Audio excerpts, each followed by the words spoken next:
Yo, what's going on guys? I'm Kerry. Welcome back to another video. So today we're going to be breaking down a beat that I made for an artist like Bryson, TILLER. Just some chill R&B stuff. Also, before we get into it, got a bit of news. Me and Noah just dropped our Alchemy Analog Lab Bank. Me and him have been working on this for a long time and it's got 100 presets, all super fire. Somewhere in the video I'm going to put a code for the first 10 people to get 10% off. You can get that on Drumify. It'll be the first link in the description. Also, make sure to go follow me and the rest of the guys on our socials. Links to that will also be down below. Alright, let's get into it. So we're in Ableton today where I made the sample. I started with this percussion loop. This is what it sounds like with no effects.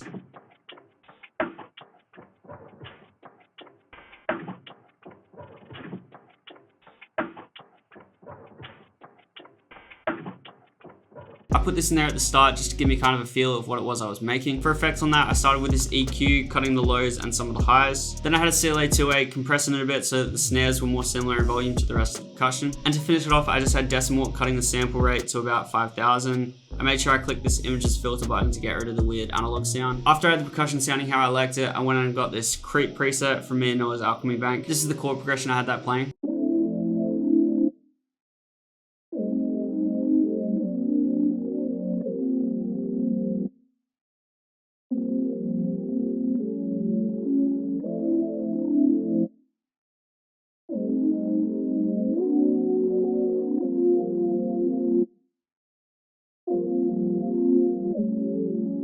This progression might seem pretty complicated, so I'm just going to show you how I made it. So the progression actually just started as a simple like 1/4 chord progression. So D minor to G minor. From there, I went and I added some extensions. So I made the first chord a minor 9 chord.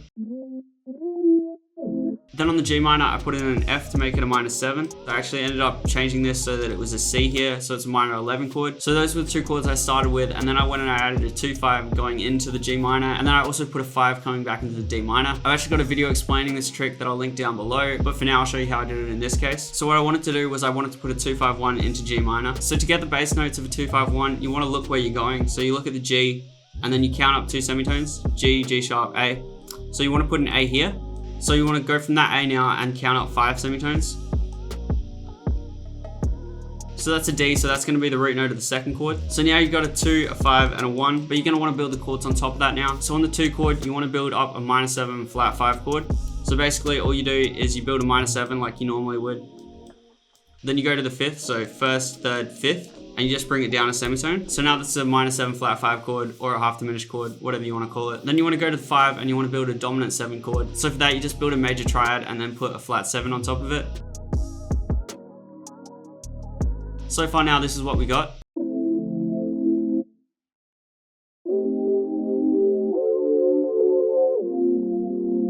So obviously it doesn't sound the same yet because some of the voicings are different, but one thing you can do on the 5 chord is you can take this 5th and raise it up a semitone. So now it's an augmented chord.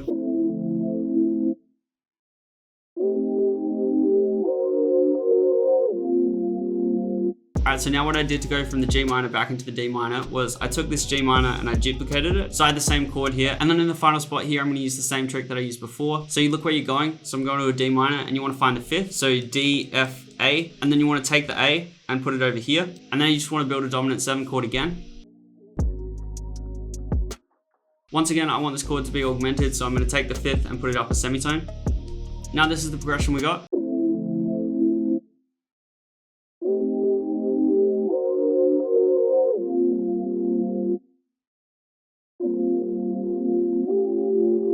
Now in R&B chord progressions, a lot of the time you want the chords to kind of stay close to each other. So what you can do is you can actually go and take all of these notes that are a bit out and just bring them down an octave so they're closer together. I'm also going to take this D and put it up an octave. This is what we got now.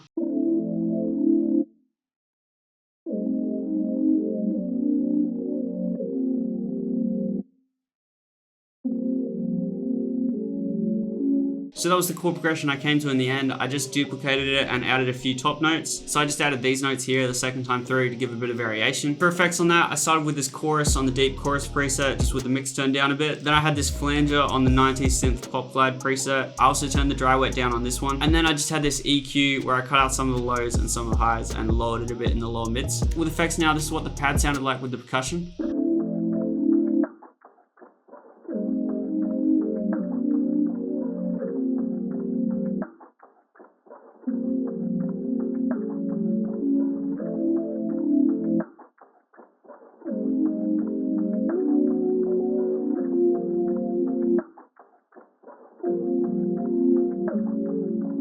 Next up, I grabbed this bass preset called Health, also from Alchemy. This one mostly just follows the root notes.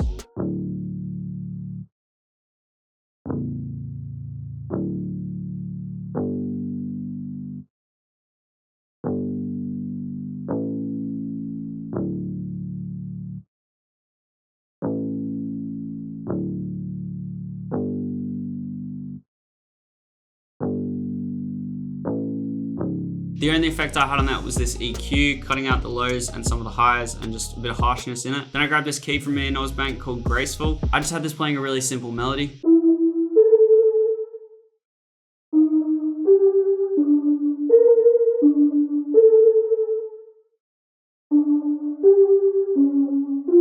After that, I bounced it out and I just reversed it. I just made sure I kept each bit over the right chord. I also went over here and I just pitched it up an octave. For effects on that, I started with this chorus on the deep chorus preset, just with the mix turned down a bit. Then I had an EQ cutting out the lows. Then I had this Arturia delay tape. I know it says simple 8th note delay, but I changed it so it's quarter notes and just turned the dry wet down a bit. After that, I had another EQ cutting out all of the highs. And then for some reason, I had another EQ where I just cut some harshness in it. Once I had all the effects, this is what we had.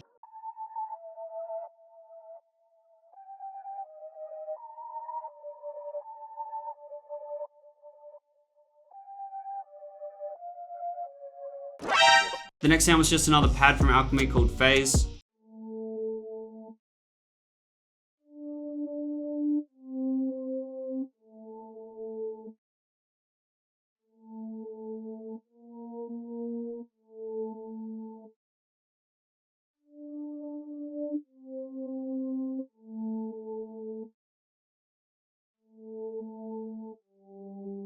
For effects on that, I started with this EQ, cutting out all the lows and most of the highs. Then I had halftime set on quarter notes. I just turned the smooth up a bit and I kept the mix at 100%. And then because that put it down an octave, I just added another EQ to cut out all the lows. Altogether now, this is what we had so far.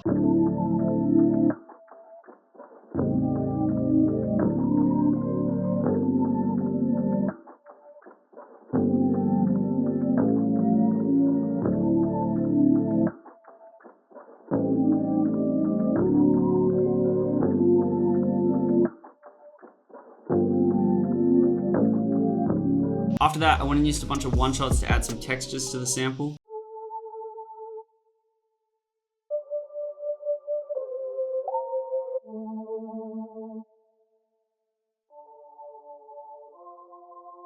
Alright, so as for effects on that, I ran through pretty similar plugins. I started with this EQ, cutting out the lows and the highs. Then I had this chorus on the deep chorus preset with the mix turned down. Then this tape delay again.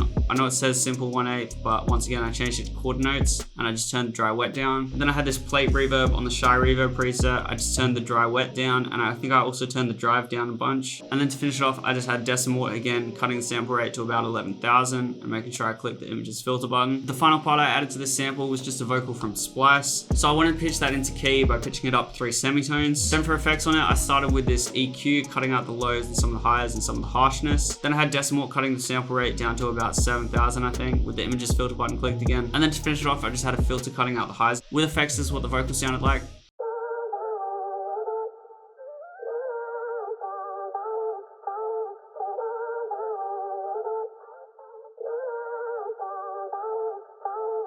Alright, so that was the whole sample. This is what it all sounds like together.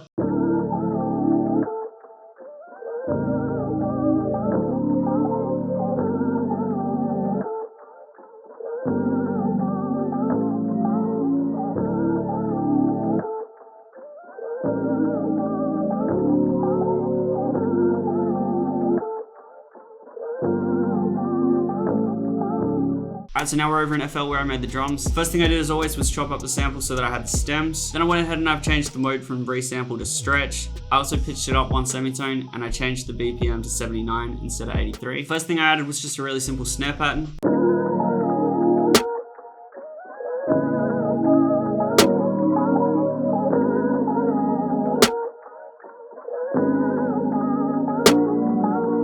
Then I went and added this hi-hat pattern.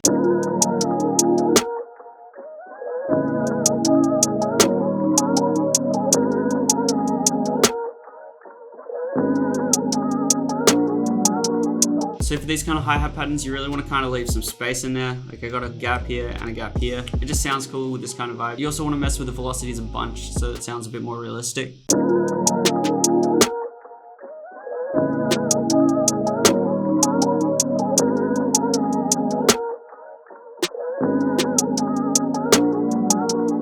Then I went ahead and added this open hat on the second beat of every second bar.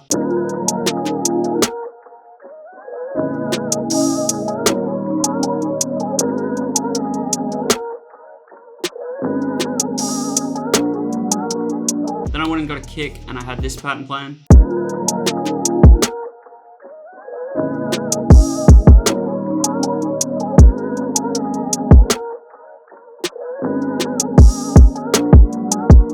Then I went ahead and got this 808. It's more like a sub bass kind of thing in this. I got some glides in there. This is what it sounds like.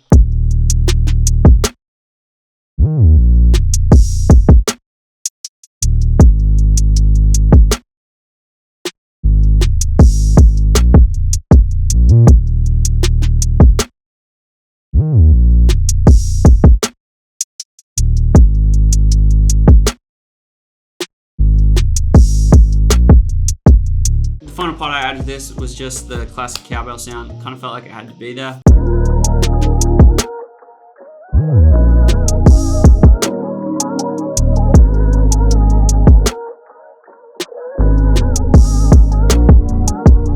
So yeah, that's the whole beat. After that, I just mixed it, arranged it, and added some transitions. Thanks for watching. Remember, if you want to get me and Noah's Analog Lab Bank, that's over on drumify.com. First 10 people to use the code from earlier in the video get 10% off.